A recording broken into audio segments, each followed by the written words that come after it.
Be the Reporter, an investigation of foreign aid.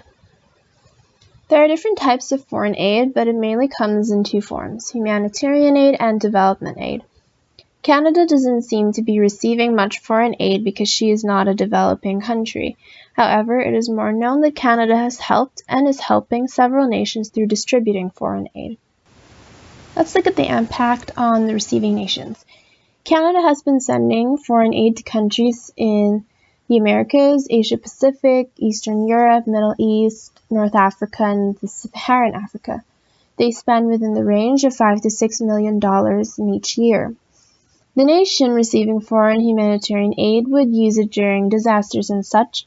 They wouldn't have to spend much national money in rebuilding or getting back on their feet. Receiving developmental aid would benefit the nation in a similar way.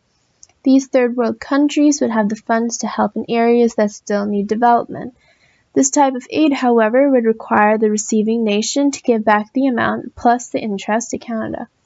This could be a slightly negative impact on the receiving nation, especially if they develop and return funds too slowly, receiving to debt or balance deficit.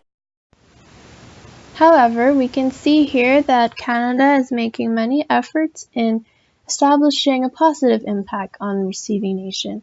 For example, under their humanitarian efforts, Canada participates with the principles and good practice of humanitarian donorship.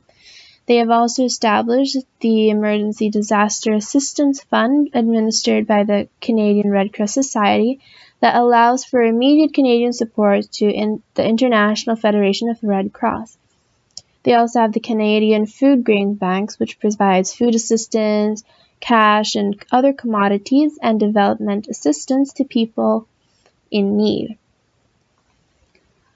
Some of their top priorities in helping with development would be to increase food security, secure the future of children and youth, stimulate sustainable economic growth, to improve maternal, newborn and child health, environmental sustainability, gender equality, and governance. Some of those would be the MDGs, or Millennium Development Goals, that the UN has established as well.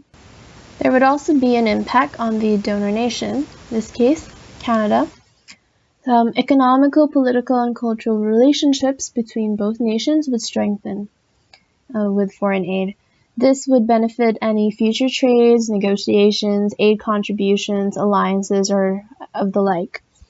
Investing in development foreign aid to other countries also brings the donor country the benefit of receiving that money back with additional interest.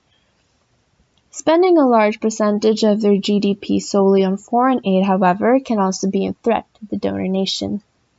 There is such a thing as helping too much, and the country's own domestic problems such as unemployment, inflation, economic activity and growth could be neglected. As an example, during the past year, Canada had to cut down on their spending of foreign aid by approximately 23%. This was the biggest foreign aid cut of any country in 2013 to 2014, resulting in a 4-year national low for Canada. Another problem is that aid could be donated to the wrong corrupted hands and wasted instead of being used for its intention of help or development. Sadly, because a lot of developing countries have corrupted governments, this can happen often. So how does FDI and MNCs come into play with foreign aid?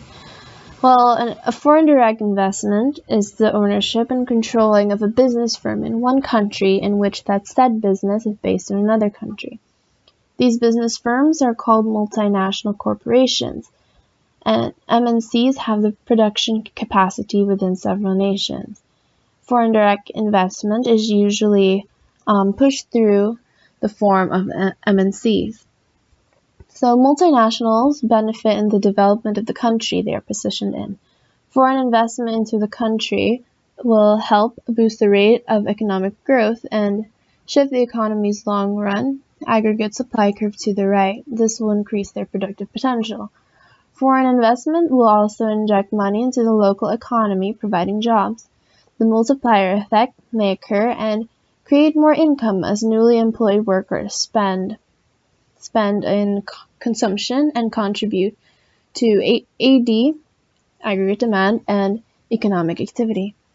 Multinationals also benefit by paying corporation taxes that the domestic government can use in products, organizations, and other activities for the benefit of the people's development in the country. So all these things are a step closer to improving the development of the domestic country.